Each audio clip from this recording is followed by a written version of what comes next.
Hello everybody, कैसे हैं आप सभी। मैं संजय कुमार हाजिर हूं आपका अपना स्टडी चैनल लेकर के स्टडी ट्रिपलेट। बहुत ही बढ़िया एक चैप्टर लेकर के आए हैं। 10वीं क्लास के हिस्ट्री का चैप्टर नंबर 5 है, जिसमें हम विभिन्न तरह के क्रूसेड के विषय में जानेंगे। और चैप्टर का नाम है ईसाईयत एवं इस्लाम और उनका उदय तथा टकराव।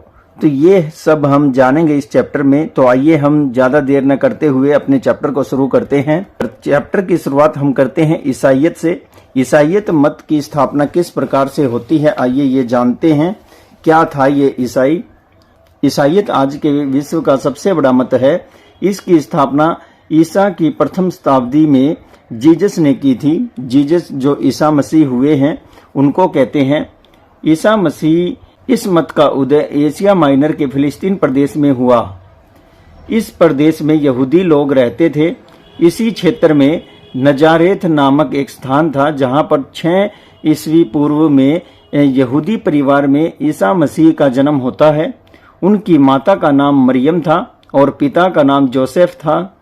उन दिनों फिलिस्तीन प्रदेश रोमन सम्राट ऑक्टेवियन सीजर के राज्य का अंश था।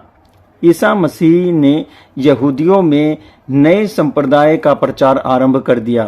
उन्होंने लोगों से कहा कि हमें पृथ्वी को स्वर्ग बनाना चाहिए और हमें ये पृथ्वी को स्वर्ग बनाकर ही दम लेना है। परमेश्वर सबका पिता है, वह सबको बराबर मानते हैं। धीरे धीरे बहुत से लोग ईसा मसीह के विचारों के संपर्क में आए और उनके शिष्य बन गए। ये एक ईश्वर के अतिरिक्त अन्य देवी देवताओं को नहीं मानते थे। दूसरी ओर सम्राट सीजर ने रोम में निरंकुश शासन की स्थापना कर दी। निरंकुश का मतलब है बस राजा के ही नियम मानने होंगे और राजा जो नियम बनाएगा वही सबको पालन करने होंगे। उसके साम्राज्य के लोग सम्राट को एक देवता की तरह पूजते थे। जनता उसे साक्षात देवता मानती थी।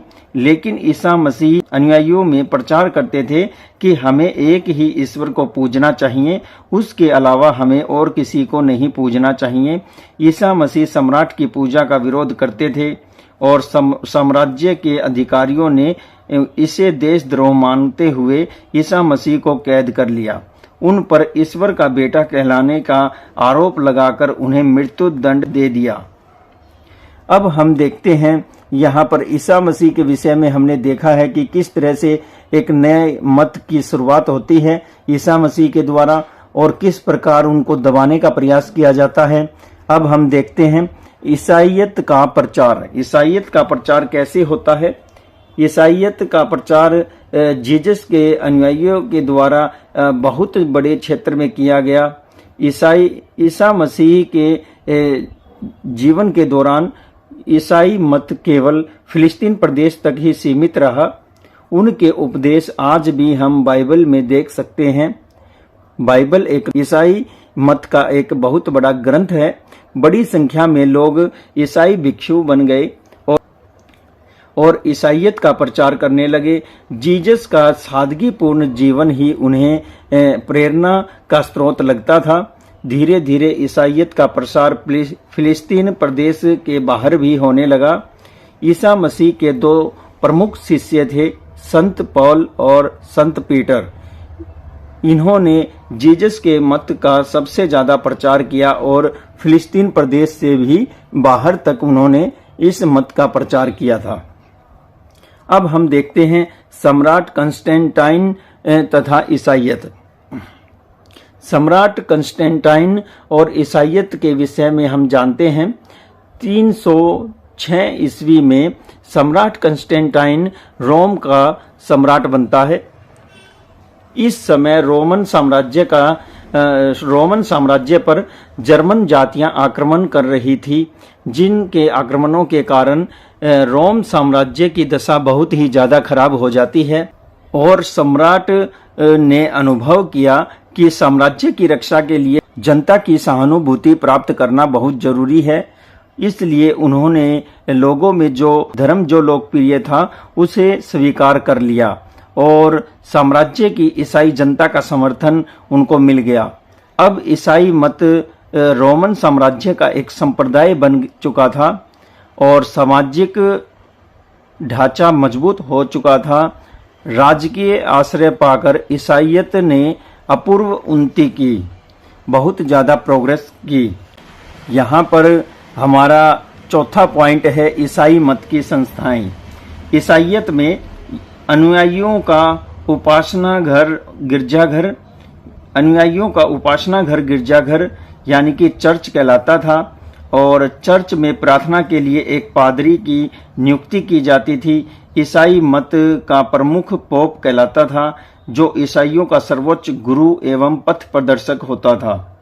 5वीं सदी में रोमन साम्राज्य के पतन के बाद एक ऐसी हालत बन गई थी, साम्राज्य में अराजकता फैल गई थी, और यहाँ अराजकता के कारण गिरजाघर बड़ी बड़ी जागीरों के स्वामी बन गए। गिरजाघर की संपत्ति के रखरखाव का दायित्व पोप के ऊपर था, अतः उसकी शक्ति बहुत बढ़ गई थी। रोमन साम्राज्य के पतन के कारण यूरोप में पोप के विभिन्न प्रभाव में बढ़ोतरी हुई। कालांतर में ईसाई मत 2 भागों में बंट जाता है। एक संप्रदाय को रोमन कैथोलिक चर्च कहते हैं और दूसरे संप्रदाय को प्रोटेस्टेंट कहा जाता था। रोमन कैथोलिक चर्च के अनुयायी का मानना था कि वे वेटिकन नगर में स्थित पोप ईसा मसीह का आध्यात्मिक उत्तराधिकारी है, और परंपरागत ईसाइयत में सुधार की प्रक्रिया के अंतर्गत प्रोटेस्टेंट मत का उदय 15वीं शताब्दी में हुआ। इसके प्रवर्तक मार्टिन लूथर थे। यह संप्रदाय उदारवादी दृष्टिकोण का पक्षधर था। प्रारंभ में दोनों ईसाई गुटों में खूनी झगड़े हुए, जिनमें लाखों लोगों की जानें जाती है, और इसके बाद हम रोमन कैथोलिक और प्रोटेस्टेंट में अंतर देखते हैं। क्या अंतर होता है? रोमन कैथोलिक मत बाइबल के साथ साथ रोमन पोप को भी मानते थे।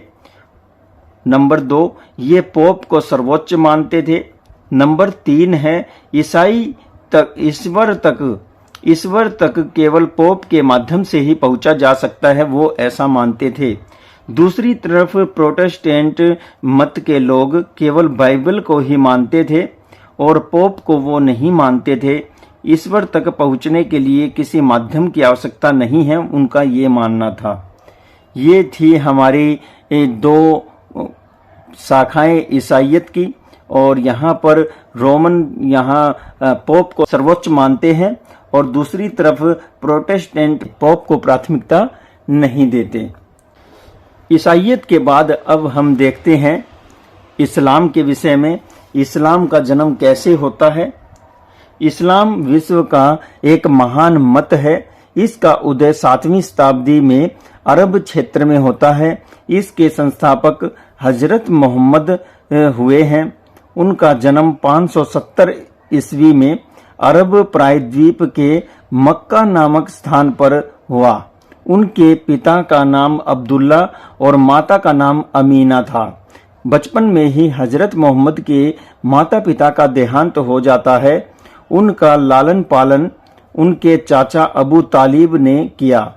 बचपन से ही वे चिंतनशील प्रवृत्ति के थे। वयस्क होने पर वे अपने चाचा अबू तालिब के साथ व्यापारिक यात्राओं पर जाने लगे। 25 वर्ष की आयु में उनका विवाह एक खदीजा नामक धनी विधवा महिला के साथ होता है, जो उनसे उम्र में 15 साल बड़ी थी। अब अरब के लोग उस समय बहुदेववाद में विश्वास करते थे। हजरत मोहम्मद प्रार्थना में लीन रहने के कारण मक्का के पास हीरा की पहाड़ियों में गुफा में बैठकर वो ध्यान मग्न हो जाते थे। मुसलमानों का विश्वास था कि यही ध्यान करते हुए मोहम्मद साहब को एक दिन जिब्राइल नामक देवता के माध्यम से उनके ईश्वर या अल्लाह का आदेश मिला कि वे सत्य का प्रचार करें। उन्होंने जो उपदेश मक्का के लोगों को दिया वही इस्लाम कहलाया था। हजरत मोहम्मद ने जो उपदेश मक्का के लोगों को दिया था वही उपदेश आगे चलकर एक मत का रूप ले लेता है और इस्लाम में बदल जाता है। इसके बाद हम इस्लाम का प्रचार देखते हैं कैसे प्रचार होता है। हजरत मोहम्मद को अल्लाह का पैगंबर माना जाता है। पैगंबर यहाँ पर मुस्लिम संप्रदाय के लोग फरिश्ता कहते हैं, जिसे अल्लाह ने पृथ्वी पर संदेश प्रचारित करने के लिए भेजा है। उन्होंने मक्का के बहु ईश्वरवादी लोगों को संदेश दिया कि ईश्वर एक है और मैं उसका पैगंबर यानी कि दूत हूँ। अल्लाह के अतिरिक्त कोई भी पूजनीय नहीं है। उस समय वहाँ काबा में देवी देवताओं की मूर्तियों की पूजा होती थी। तब हजरत मोहम्मद ने मूर्ति पूजा का विरोध किया तो मक्का के लोग उनके विरुद्ध हो गए। उनके विरोध के कारण उन्हें मक्का छोड़कर मदीना जाना पड़ा और इस्लाम में मक्का छोड़कर मदीना जाने की इस घटना को ही हिजरत कहा गया है। यह घटना 622 ईस्वी में होती है और इसी वर्ष से हिजरी सम्मत की शुरुआत होती है। मदीना में रहकर हजरत साहब ने अपने मत का खूब प्रचार किया। इस्लाम की शिक्षाएं देखते हैं। इस्लाम क्या शिक्षाएं देता है। इस्लाम में अल्लाह को ईश्वर माना जाता है और हजरत साहब को उनका दूत माना जाता है। इस्लाम के मूल मंत्रों को ही कलमा कहा जाता है, जिसके अनुसार अल्लाह के अतिरिक्त कोई भी पूजनीय नहीं है। इस्लाम का अनुयायी दिन में 5 बार ईश्वर से प्रार्थना करता है, जिसे नमाज कहते हैं। नमाज का समय निर्धारित होता है। रमजान के पवित्र महीने में इस्लाम के अनुयायी को व्रत रखना पड़ता है, जिसे रोजा कहा जाता है। हजरत साहब ने अपने मत का प्रचार करने के लिए मदीना के लोगों और उनके अनुयायियों को खूब प्रचारित किया। अल्लाह से उनको जोड़ने का उनका मकसद आगे बढ़ाते हुए उन्होंने मक्का पर हमला किया और उनको पराजित किया, जिसके बाद उन्होंने भी इस्लाम कबूल कर लिया। वहाँ के लोगों ने भी इस्लाम कबूल कर लिया। 632 ईस्वी में हजरत साहिब की मृत्यु हो जाती है और 4 पवित्र खलीफा बारी बारी उनके उत्तराधिकारी बनते हैं। उनका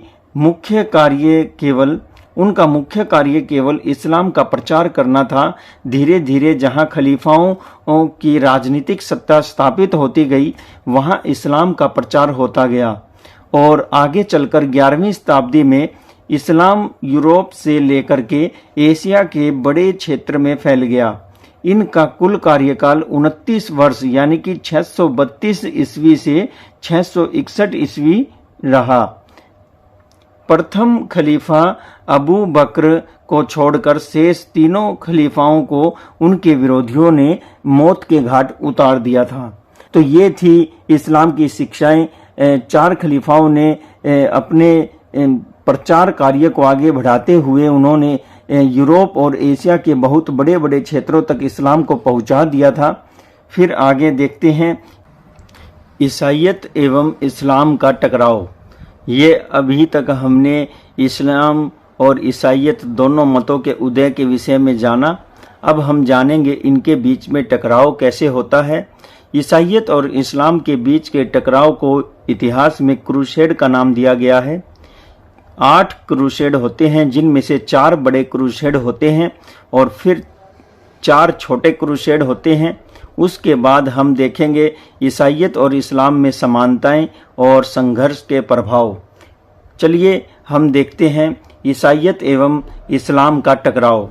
तो मोहम्मद ने अरब जगत के विभिन्न जातियों को संगठित करने के लिए एक राज्य के रूप में अपने साम्राज्य को परिवर्तित कर दिया और खलीफाओं के काल में उनका राज्य बड़े साम्राज्य के रूप में बदल गया, जिसमें पर्सिया, इराक, आर्मेनिया, कासगर, तुर्किस्तान, एशिया माइनर, फिलिस्तीन, मिस्र, उत्तरी अफ्रीका और स्पेन शामिल थे। ईसाई मत का जन्म फिलिस्तीन प्रदेश में होता है। यह प्रदेश इस्लामी शासकों के अधीन आता था। प्रारंभ में यहाँ पर ईसाई लोग शांति से रहते थे। यूरोप में बड़ी संख्या में ईसाई यहाँ पर पवित्र यात्राओं के लिए आते थे और पहले उन्हें तंग नहीं किया जाता था। 1071 ईस्वी में तुर्कों ने मेजीकर्ट की लड़ाई में बेजेंटाइन साम्राज्य की सेना को हरा दिया। इस विजय के बाद फिलिस्तीन जाने वाले मार्ग पर मुसलमानों, जो कि तुर्क मुसलमान थे, उनका अधिकार हो जाता है। जिस मार्ग से यूरोपीय लोग वहां की पवित्र भूमि पर जाते थे, उस पर अधिकार कर लेते हैं तुर्क मुसलमान, और ईसाई लोग ईसा मसीह के जन्म स्थल की यात्रा का सौभाग्य समझते थे। लेकिन वहां जाने वाले मार्ग पर अब तुर्कों का अधिकार हो जाने के कारण मध्य एशिया की जाति तुर्क, जिसे खलीफाओं की शक्ति दुर्बल होने के बाद अब अरब साम्राज्य के विभिन्न भागों पर अपनी सल्तनत स्थापित कर ली थी और बहुत बड़े क्षेत्र पर तुर्कों का अधिकार हो गया था।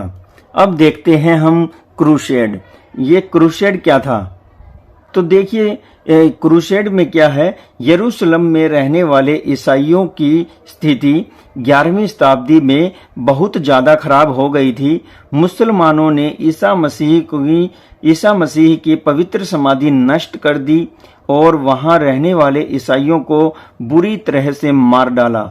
यरूशलेम में रहने वाले बचे हुए ईसाई बंदी बनकर के जीवन जी रहे थे। वे अपना उत्सव नहीं मना सकते थे। उन पर अनेक तरह के टैक्स लगा दिए गए। उनके घरों में कीचड़ फेंका जाता था। विरोध करने पर भयंकर सजा दी जाती थी। कई बार उनकी संपत्ति छीन ली जाती थी और जबरन मुसलमान बना दिया जाता था। फिलिस्तीन में ईसाइयों की स्थिति और तीर्थ यात्रियों पर होने वाले अत्याचार की सूचनाएं यूरोप में फैलने लगी। अतः ईसाई जगत के प्रति उदासीन नहीं रह सकते थे। अब पुण्य भूमि को मुसलमानों से मुक्त कराने के लिए वहां की यात्रा को सुरक्षित बनाने पर यूरोप में विचार होने लगे। इसी विचार को ही क्रूसेड का नाम दिया गया। ईसाइयत और इस्लाम के टकराव को क्रूसेड कहा जाता है। यह टकराव 11वीं शताब्दी के अंतिम दशक से 13वीं शताब्दी के अंत तक यूरोप के ईसाइयों और फिलिस्तीन स्थित ईसाई धर्म स्थानों को मुसलमानों से मुक्त कराने के लिए हुई थी। सांप्रदायिक दृष्टि से यह टकराव दो मतों, ईसाई और इस्लाम के बीच में हुआ। ऐतिहासिक दृष्टि से इस संघर्ष का प्रारंभ प्राचीन काल में यूनानियों और पर्शियनों के बीच युद्ध से हुआ। 19वीं और 20वीं सदी में उनका स्थान ओटोमन और यूरोपियन संघर्ष ने ले लिया। क्रूसेड 8 अभियानों के समूह को कहा जाता है। इनमें प्रथम 4 प्रमुख बड़े क्रूसेड हुए हैं, जबकि शेष 4 जो हैं यहाँ पर दिखाए गए हैं, ये छोटे क्रूसेड हुए हैं। तो यूरोप में इस समय मुसलमानों के आक्रमणों से बेंजेंटाइन सम्राट एलेक्सियस बड़ा परेशान था। वह इस टकराव और संघर्ष में खुद को अकेला समझ रहा था। उनके यूरोपीय सामंतों और पोप से मदद की गुहार लगाई। इसी समय पवित्र भूमि को मुसलमानों से छुड़ाने और सुरक्षित मार्ग के प्रश्न पर पीटर द हर्मिट यूरोप के लोगों को संगठित कर रहा था। कहा जाता है कि पीटर द हर्मिट ने यरूशलेम की यात्रा की थी। यरूशलेम के ईसाई प्रमुख ने उसे यूरोप के लोगों के नाम पत्र दिए थे। ये पत्र लेकर वह रोम के पोप के पास पहुंचा और ईसाई धर्म स्थलों को मुसलमानों से मुक्त कराने के लिए युद्ध की तैयारी की अनुमति मांगी। वह यूरोप के देहाती और शहरी क्षेत्रों में घूम घूम कर खूब प्रथम क्रूसेड का प्रचार कर रहा था। पीटर द हर्मिट के प्रयासों से यूरोप के लोग यरूशलेम पर ईसाइयों के पुनः अधिकार के लिए तैयार हो गए। सम्राट एलेक्सियस मुसलमानों के विरुद्ध पोप से सहायता मांग चुका था। अतः पोप ने 1095 में इस स्थिति पर विचार करने के लिए रोम में धर्म सभा को बुलाया। 27 नवंबर 1095 को पोप ने सभा के सामने पूर्व में रहने वाले ईसाइयों की दुर्दशा, पुण्य स्थलों की मुसलमानों के द्वारा उपेक्षा, आक्रमण के कारण यूरोप की स्थिति को विस्तार से उन्होंने बताया। अगले दिन 28 नवंबर को युद्ध अभियान की रूपरेखा तैयार की जाती है। इसमें यह भी तय किया जाता है कि यात्रा में शामिल होने वाले लोग रंगीन कपड़े का क्रॉस अपने कोट पर लगाएंगे और इसी कारण से क्रूसेड कहा जाएगा। संघर्ष में शामिल होने वाले लोगों की संपत्ति की रक्षा का बिशप वादा करता है और यरूशलेम पहुंचने वाले या इस प्रयास में मारे जाने वाले सारे पाप माफ कर दिए जाएंगे, लेकिन यदि युद्ध से भाग गए तो ईसाई मत से बाहर निकाल दिए जाएंगे। ये कुछ बातें उस सभा में लोगों को कही जाती हैं। अब आगे हम देखते हैं कि किस तरह से वो एकजुट होकर के एक यात्रा निकालते हैं और उस यात्रा में पूरी तैयारियां करते हैं कि अगर हमारे साथ कुछ गलत होता है तो हम उसका मुंह तोड़ जवाब देंगे। मार्ग से बेजेंटाइन साम्राज्य की राजधानी कुस्तुनतुनिया की ओर बढ़ जाने के लिए रूपरेखा तैयार की गई। जर्मन व फ्रांसीसी शासकों के प्रयासों से 3 लाख की सेना कुस्तुनतुनिया पहुंची, जिसमें यूरोप के विभिन्न शासक भी शामिल थे। सेना कुस्तुनतुनिया से सीरिया की ओर बढ़ी, जहां से वे यरूशलेम तक पहुंचना चाहते थे। उनके अनेक दल थे। फ्रांस के शासक रेमंड के दल ने यरूशलेम को जीत लिया था। दूसरा क्रूसेड होता है तो 4 बड़े क्रूसेड होते हैं और उनमें से हम पहला क्रूसेड देखते हैं। क्या घटित होता है इस क्रूसेड में? बहुत ही एक खतरनाक समय आने वाला है। देखिए, प्रथम क्रूसेड 15 अगस्त 1096 को होता है। शासक, सामंत, बिशप, पुजारी, भिक्षुक, अमीर, गरीब, स्त्री, बच्चे युद्ध के लिए यरूशलेम की ओर बढ़ने को तैयार हो गए। पीटर द हर्मिट के नेतृत्व में एक आकुल जन सैलाब आगे बढ़ चला। वह एक अन्य नाइट वाल्टर के साथ 80,000 अनुयायियों के साथ जर्मनी हंगरी मार्ग से बेजेंटाइन साम्राज्य की राजधानी कुस्तुनतुनिया की ओर बढ़ गए। जर्मन और फ्रांसीसी शासकों के प्रयासों से 3 लाख की सेना कुस्तुनतुनिया पहुंची, जिसमें यूरोप के विभिन्न शासक भी शामिल थे। सेना कुस्तुनतुनिया से सीरिया से आगे बढ़ते हुए यरूशलेम तक पहुंचना चाहती थी। उनके अनेक दल थे और फ्रांस के शासक रेमंड के दल ने यरूशलेम को जीत लिया। तो यहाँ पर पहला क्रूसेड बताया है, यरूशलेम को जीत लिया गया था। और दूसरा क्रूसेड आता है। दूसरे क्रूसेड की शुरुआत होती है 1144 ईस्वी में। एडेसा नामक नगर पर मुसलमानों ने अधिकार कर लिया। यूरोप के ईसाइयों को पुनः यरूशलेम की चिंता हुई और ईसाई की इस चिंता ने यूरोप के विभिन्न भागों के शासकों को सेना बना यरूशलेम की ओर जाने के लिए विवश कर दिया। इस सेना में जर्मन और फ्रांस सम्राट भी शामिल थे, लेकिन यह सेना एशिया माइनर पार करते ही नष्ट हो गई। केवल कुछ ही यरूशलेम पहुंचे। इस अभियान को ईसाईयत और इस्लाम का दूसरा संघर्ष कहा जाता है। तो यहाँ पर बताया गया है 1144 में किस तरह से मुसलमानों ने यरूशलेम के आसपास के क्षेत्र को वापस अपने अधिकार में कर लिया था। और जब ये सूचना यूरोप में पहुंचती है तो यूरोप के शासक फिर से एकजुट हो जाते हैं और वो निकल पड़ते हैं अपने पवित्र स्थान को बचाने के लिए, लेकिन वो कामयाब नहीं हो पाते हैं। लेकिन उनमें से कुछ ही लोग वहां पहुंच पाते हैं। अब देखते हैं तीसरा क्रूसेड। तीसरे क्रूसेड में क्या होता है? ईसाइयों और मुसलमानों के बीच तीसरा संघर्ष का मुख्य कारण मिस्र के सुल्तान की यरूशलेम पर अधिकार करने की इच्छा थी। जब यह सूचना यूरोप पहुंची तो जर्मन और फ्रांस, इंग्लैंड के शासक ने यरूशलेम जाने का निर्णय किया। जर्मन सम्राट रास्ते में ही मर जाता है और इंग्लैंड के सम्राट ने मिस्र के साथ संधि कर ली। जिसके अनुसार ईसाइयों का निर्विघ्न यरूशलेम की यात्रा की सुविधा रास्ता साफ हो गया। फिर क्रूसेड इतना ज्यादा नहीं हो पाया। उसके बाद चौथा क्रूसेड होता है और इसको हम देखते हैं 1202 में पोप इनोसेंट तृतीय के आह्वान पर एक बार फिर से यरूशलेम की पवित्र यात्रा पर जाने के लिए यूरोप में सेना संगठित होने लगी।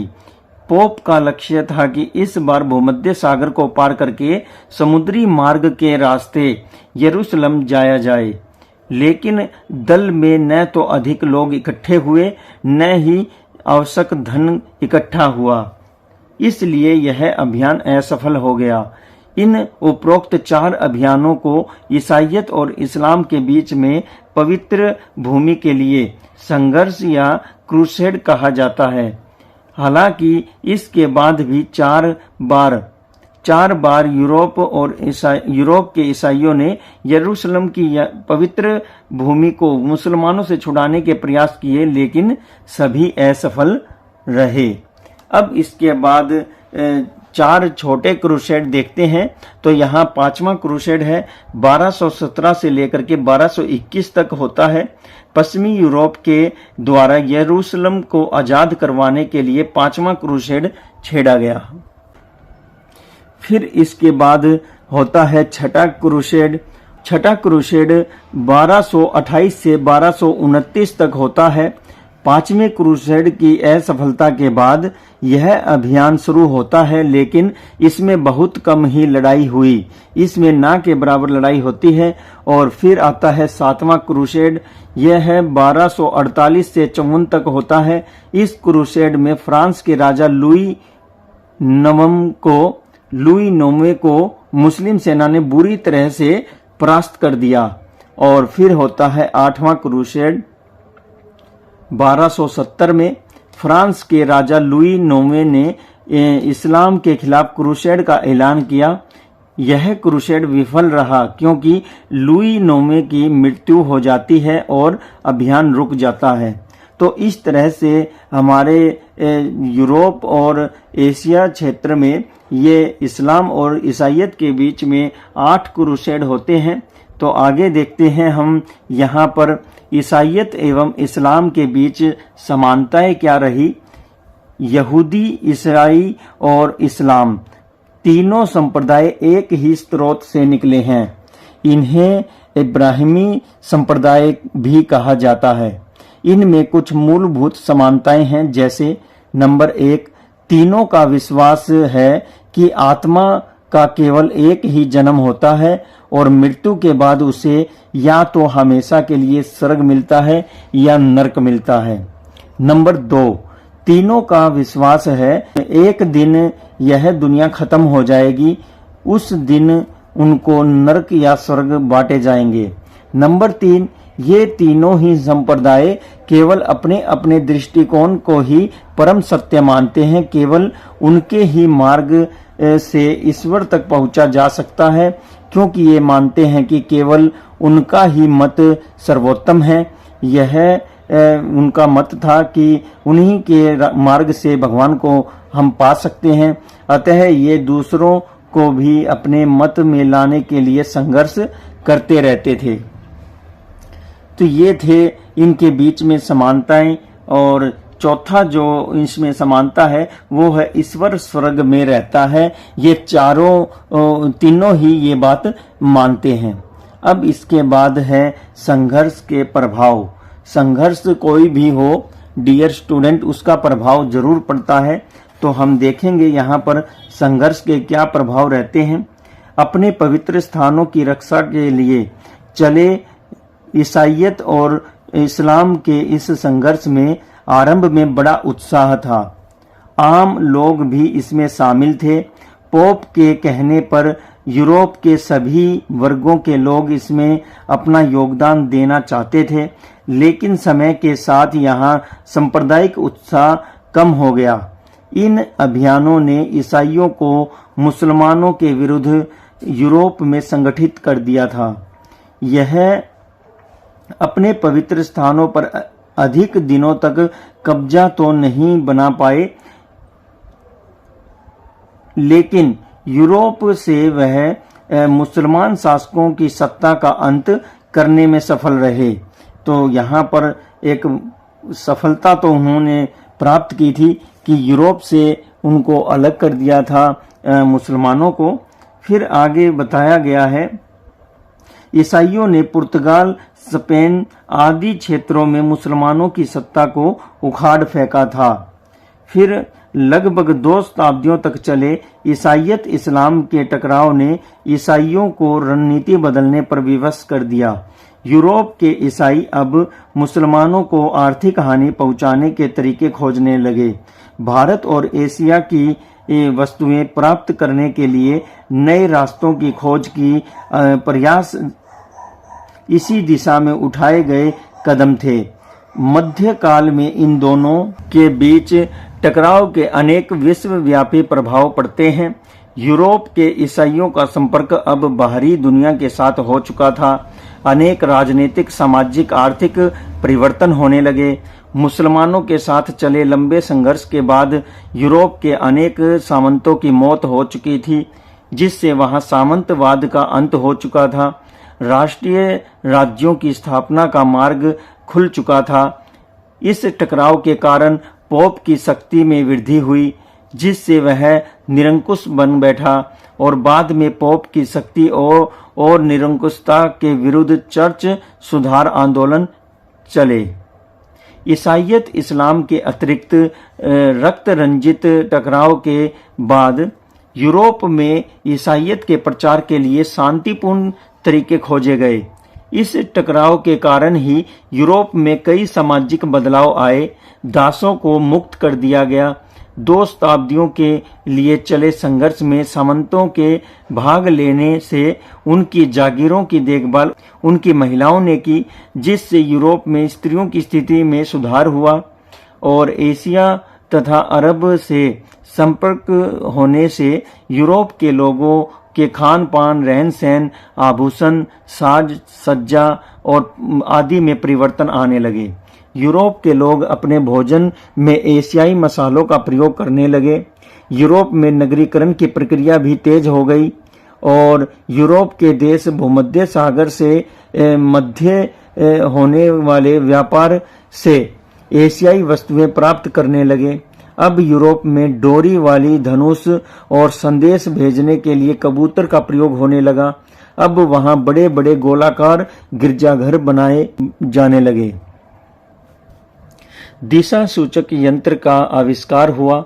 समुद्री खोजों में उनका प्रयोग किया गया। सर्वप्रथम 1492 में कोलंबस ने अमेरिकी महाद्वीप को खोजा। पुर्तगाल के नाविक वास्को डी गामा ने ऐसे मार्ग का पता लगाया जिससे अरबों की मध्यस्थता के बिना भी एशिया की वस्तुओं तक अपनी पहुंच बनाई जा सकती है।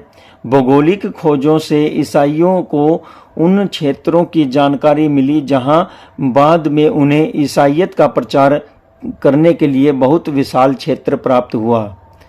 1492 ईस्वी के बाद अमेरिकी महाद्वीप में ईसाइयत का फैलाव हुआ।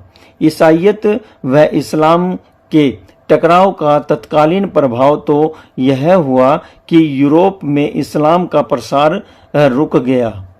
इस टकराव के कारण ईसाई सभ्यता को सुदृढ़ होने का मौका मिला और जिसके कारण बाद के समय में उन्होंने सफलतापूर्वक इस्लाम से अपनी रक्षा की। इस टकराव का प्रभाव अरबों पर भी पड़ा था। वे यरूशलेम पर कब्जा करने में सफल रहे, लेकिन यूरोप में उनका प्रसार रुक गया। इतना ही नहीं, यूरोप में अनेक इस्लामी राज्यों का अंत हो गया।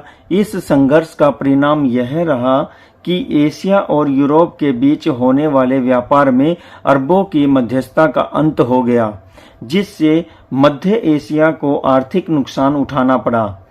ईसाइयों ने सुदूर एशियाई देशों के साथ मिलकर उनकी घेराबंदी आरंभ कर दी। उन्हें मध्य एशिया तक उन्हें सीमित रहने के लिए मजबूर कर दिया। इस टकराव से इस्लाम के रक्त रंजित प्रसार पर रोक लगी। सांस्कृतिक एवं आर्थिक कारणों से ईसाईयत और इस्लाम का यह टकराव मध्य एशिया में आज भी देखा जा सकता है। ईसाइयों ने सुदूर एशियाई देशों के साथ मिलकर उनकी घेराबंदी शुरू कर दी थी और उन्हें मध्य एशिया तक ही सीमित रहने पर मजबूर कर दिया।